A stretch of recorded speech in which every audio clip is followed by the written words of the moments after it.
Aujourd'hui, nous allons parler du télescope spatial Hubble. Hubble est sûrement le télescope spatial le plus connu. Cette étonnante ingéniosité scientifique, qui chaque jour observe et prend de magnifiques clichés de notre univers, Hubble n'est pas un télescope comme les autres. Sa particularité vient sûrement du fait qu'il chute en orbite autour de la Terre à environ 600 km d'altitude, à une vitesse de 28 800 km/h, soit 8 km par seconde.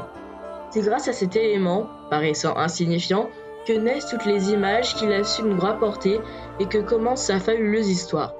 Mais avant de directement plonger dans le cœur du sujet, concentrons-nous d'abord sur un peu de savoir. Quelles sont les différentes propriétés de Hubble ? Eh bien, Hubble a été développé par la NASA ainsi que l'Agence spatiale européenne, communément appelée ESA, et est en service depuis 1990. Il est pourvu d'un miroir de grande taille, de 2,4 mètres de diamètre, et d'une résolution de 1825 livres, grâce à quoi il est capable de récolter des images d'excellente qualité et extrêmement détaillées, et possède la capacité à observer dans l'ultraviolet et l'infrarouge proche. Étant équipé d'imageurs et de spectroscopes, il s'agit d'un télescope de type Cassegrain, particulier dit Ritchey-Chrétien. Les miroirs de Hubble sont constitués de verre à très faible dilatation. Maintenus à une température ambiante d'environ 21 degrés afin d'éviter toute déformation, son fonctionnement se déroule ainsi. Premièrement, la lumière émise par l'objet céleste visé traverse un tube pour être collectée par le miroir primaire de Hubble, incurvé en forme de bol, puis être réfléchie vers le miroir secondaire, celui-ci plus petit que le premier, soit 0,3 m, en forme de dôme et incurvé vers l'extérieur. Ainsi, le miroir secondaire renvoie la lumière dans le miroir primaire à travers un trou situé dans son centre. La lumière est alors concentrée sur une petite zone appelée focal plane, dans les termes anglais, où elle est finalement captée par les divers instruments scientifiques disposés. C'est ainsi que naissent toutes les merveilleuses images qu'il nous offre de l'univers. L'élément crucial que nous évoquions tout à l'heure est l'avantage certain du télescope spatial Hubble. En effet, à la différence des engins terrestres, Hubble a la chance de ne pas avoir de vision troublée par l'atmosphère de la Terre. Mais quel est l'effet de l'atmosphère terrestre sur un télescope ? Eh bien, celle-ci a pour effet de déformer le rayonnement lumineux lorsqu'on observe le ciel avec un télescope depuis la Terre. C'est donc la raison pour laquelle les télescopes terrestres sont limités dans leur champ de vision, et c'est de là qu'est venue l'idée d'un observatoire spatial. Intéressons-nous enfin au cœur du sujet. Les merveilleux exploits qui entourent le télescope spatial aujourd'hui si connu, Hubble voit sa splendide influence non pas dans l'accomplissement de grandes découvertes, mais plutôt dans son incroyable capacité à démontrer nombre de théories et hypothèses soulevées à partir d'équipements terrestres. Il a su rendre un éclaircissement sur une multitude de mystères scientifiques qui n'étaient jusqu'alors de simples théories. Parmi les exploits de Hubble, nous pouvons mentionner la mesure de l'expansion de l'univers, théorisée par le scientifique Edwin Hubble et dont la valeur est restée jusqu'alors incertaine, pour laquelle Hubble participe à la détermination de l'influence de l'énergie noire et de la matière noire, la résolution du mystère des sursauts de rayons gamma, flash de lumière perçus dans l'univers s'avérant notamment être produit par l'effondrement d'étoiles massives lorsque celle-ci a épuisé tout son combustible et s'apprête à former un trou noir. La découverte de la composition de l'atmosphère d'une exoplanète grâce au spectrographe du télescope spatial, la découverte d'images de trous noirs géants existant dans d'autres galaxies que la Voie lactée, photographiée en 1992, ainsi que la représentation structurelle de l'univers, avec des clichés de paysages les plus lointains. En bref, Hubble est sûrement le télescope spatial le plus influent de son époque, notamment pour son appui scientifique, mais aussi pour son éclairage sur le monde qui nous entoure. Et durant la suite de cette vidéo, nous allons retracer ensemble l'histoire de cet incroyable engin qui a permis l'accès à tant de choses. Passons premièrement en revue l'attribution des rôles dans le projet.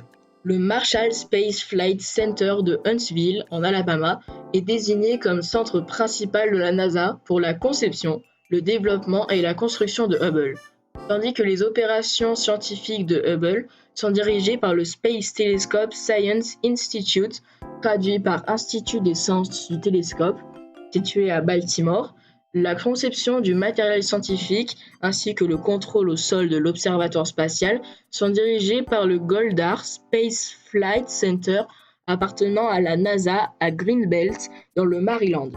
La responsabilité de Hubble est donc assumée entièrement par la NASA, en tant qu'agence chef du projet. Nous pouvons aussi noter que le développement de l'assemblage du télescope optique ainsi que les détecteurs de guidage de précision a été délégué à Perkin-Elmer Corporation, à présent nommé Hughes-Dunbarry Optical System, et que la construction du boîtier cylindrique et des systèmes de support internes, c'est-à-dire le module de système de support, a elle été déléguée à Lockheed Missiles and Space Company, à présent nommé Lockheed Martin. Tout commence en 1923, alors qu'un pionnier de l'astronautique et des fusées, Hermann Oberth, publie un article dans lequel le concept d'un télescope en orbite autour de la Terre est soulevé. Puis en 1946, l'astronome Lyman Spitzer écrit un rapport dans lequel il relate les avantages d'un observatoire situé hors de la Terre. C'est alors qu'en 1977, le Congrès américain donne son accord dans le financement pour un grand télescope spatial. Dès 1978, les astronautes entreprennent des formations afin de se préparer à des missions relatives avec le télescope. Les travaux sur le miroir principal de Hubble, mesurant 2,4 mètres, débutent, eux, en 1979. Mais la réalisation de la partie optique du télescope spatial rencontre de nombreuses difficultés. Le problème est notamment lié au surcoût ainsi qu'à un manque d'effectifs, qui sera corrigé un peu plus tard, et au retard que cela engendre. Les fonds sont donc par la même occasion largement augmentés, permettant d'écarter le plus de risques possible, notamment dans le remplacement du matériel défaillant une fois le télescope en orbite. Des difficultés surviennent aussi au moment de l'intégration finale des composants de Hubble par Lockheed Martin. Mais la construction du télescope spatial est enfin achevée en 1985. Le décollage est alors prévu pour 1986. Mais cela va finalement avoir lieu seulement 4 ans plus tard, car le drame qui va porter lourd sur le retard déjà entamé par Hubble. C'est bien la désintégration de la navette spatiale Challenger, sur lequel nous allons notamment concentrer cette partie de la vidéo. 9, 8, 7, 6. Le 28 janvier 1986, la navette spatiale Challenger décolle du pas de tir du centre spatial Kennedy situé en Floride, avec pour équipage 7 astronautes dont 5 hommes et 2 femmes. Le lancement avait déjà été soumis à plusieurs reports, mais enfin était venu le décollage tant attendu. Velocity 2257 feet per second. Altitude 4.3 nautical miles. Downrange distance 3 nautical miles.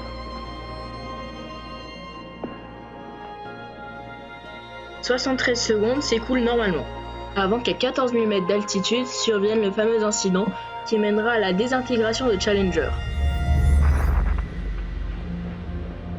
1 minute 15 seconds. Velocity 2900 feet per second. Altitude 9 nautical miles. Downrange distance 7 nautical miles. Ce qu'il s'est passé reste assez flou, premièrement, car aucune information n'est donnée sur les circonstances de cet terrible accident. Mais ce qui est sûr, c'est que la navette s'est enflammée avant de se désintégrer. Après ce terrible manque de détails sur l'affaire, on découvre le 30 janvier que les coupables présumés sont les gens du booster droit. Plusieurs hypothèses sont émises quant au déroulement des événements, ainsi que la possibilité pour la NASA d'avoir pu éviter un tel incident. Il est notamment relevé que l'équipage n'a en effet pas séparé les 2 boosters, mais que ceux-ci ont été éjectés au moment de l'explosion. Ceci est justifié par la trouvaille du nez intact d'un booster, accompagné de son mécanisme de séparation. Pour éviter que les boosters ne s'écrasent sur de possibles habitations, leur destruction a rapidement été enclenchée par les officiers de sécurité à la centième seconde. Mais des précisions sont apportées au scénario et les événements sont donc retracés. Un panache apparaît à 59,82 secondes sur le côté du booster droit et devient rapidement une flamme de par la vitesse. Le réservoir est attaqué, est rapidement percé, mais est finalement perforé et explose. L'explosion ainsi créée atteint alors la navette qui finit alors par se désintégrer. L'influence importante de ce terrible incident reste indéniablement l'intérêt médiatique de la mission, qui vient d'être réduit à néant ainsi que l'arrêt temporaire de tous les vols de la navette spatiale. Pour la première fois faisait partie de l'équipage une astronaute non professionnelle, Christia McAuliffe, et celle-ci, professeuse d'histoire au collège, devait donner 2 cours depuis l'espace et susciter donc un aspect médiatique important pour la mission. D'un autre côté, notre télescope spatial a lui vu son lancement retardé de 4 ans. Revenons-en donc à Hubble. Celui-ci décolle enfin le 24 avril 1990 à bord de la navette spatiale Discovery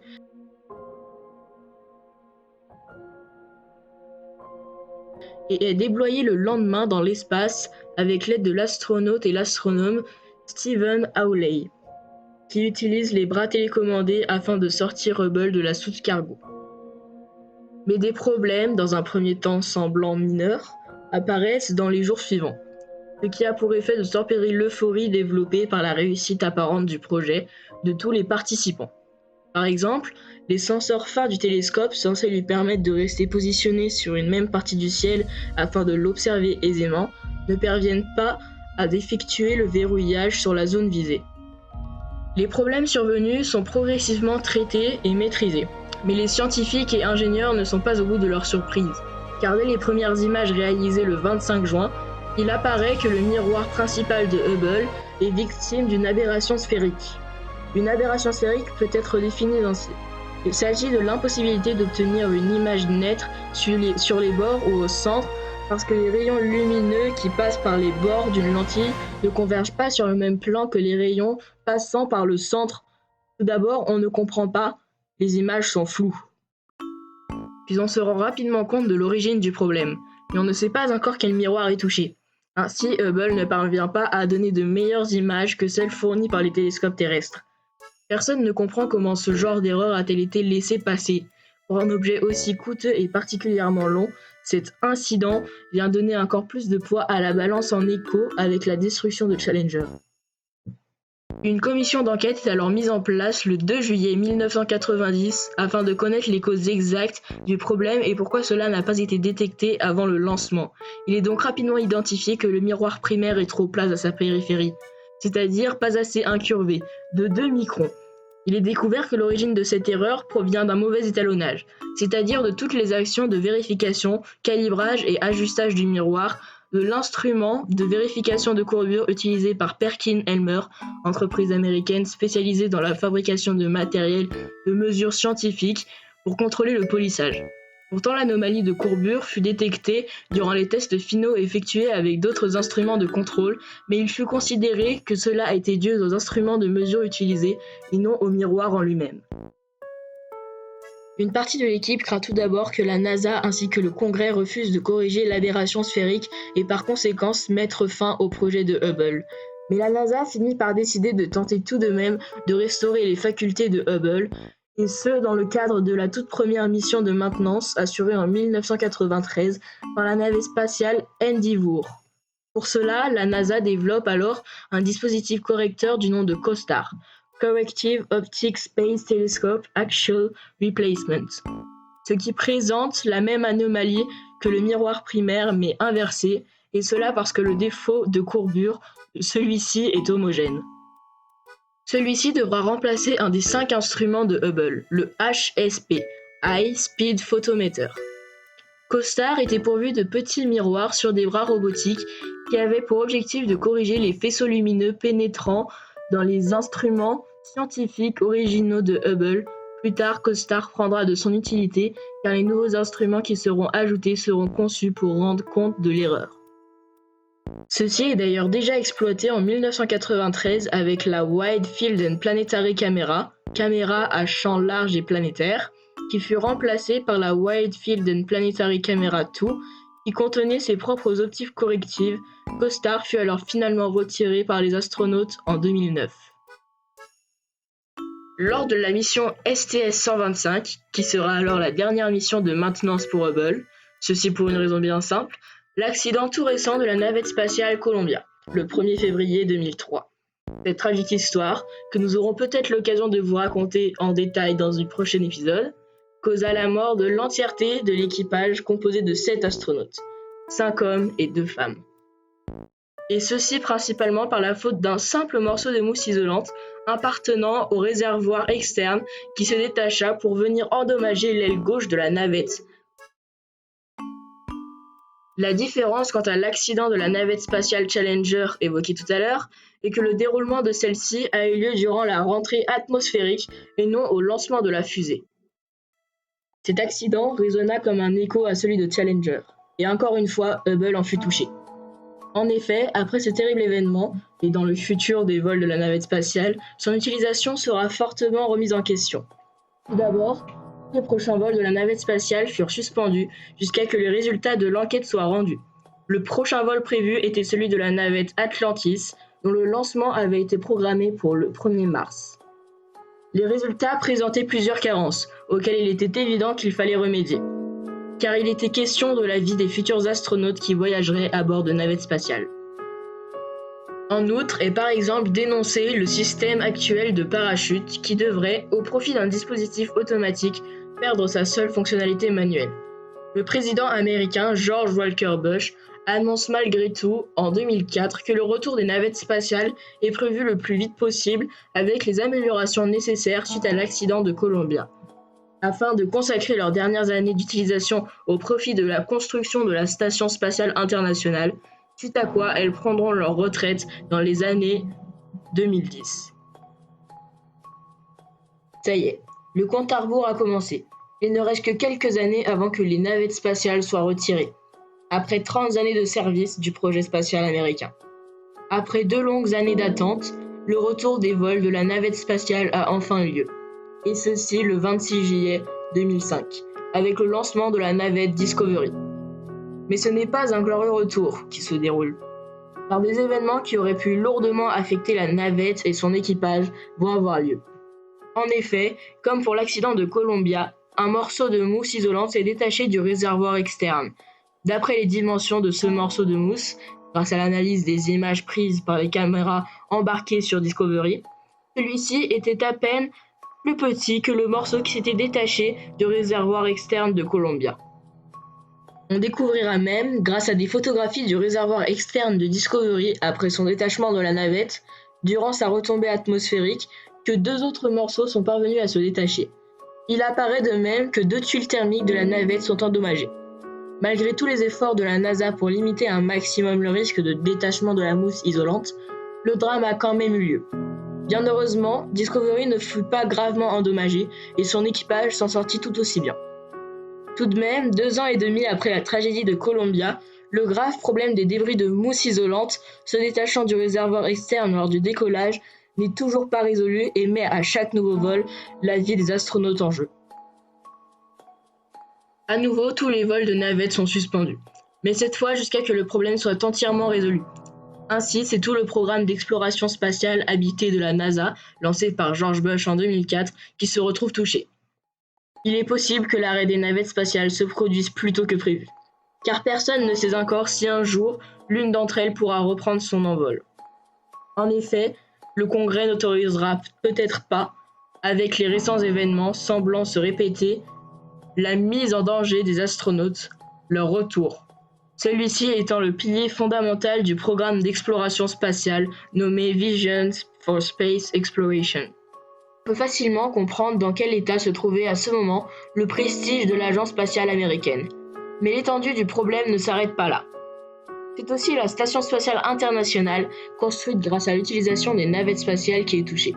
Et bien sûr, notre télescope spatial. En effet, Hubble aussi risque gros. Si les vols en navette spatiale sont définitivement arrêtés, plus aucune mission de maintenance ne pourront être correctement effectuées. Hubble ne sera donc plus entretenu. Le problème de la navette spatiale, c'est qu'elle n'est pas parvenue à tenir son pari. Elle devait être un engin bon marché et facile à utiliser. Ce qui fut très décevant dans le sens où elle est la machine volante la plus coûteuse de l'histoire. De plus, de nombreux soucis de conception mettent, comme nous l'avons vu précédemment, la vie des astronautes en danger.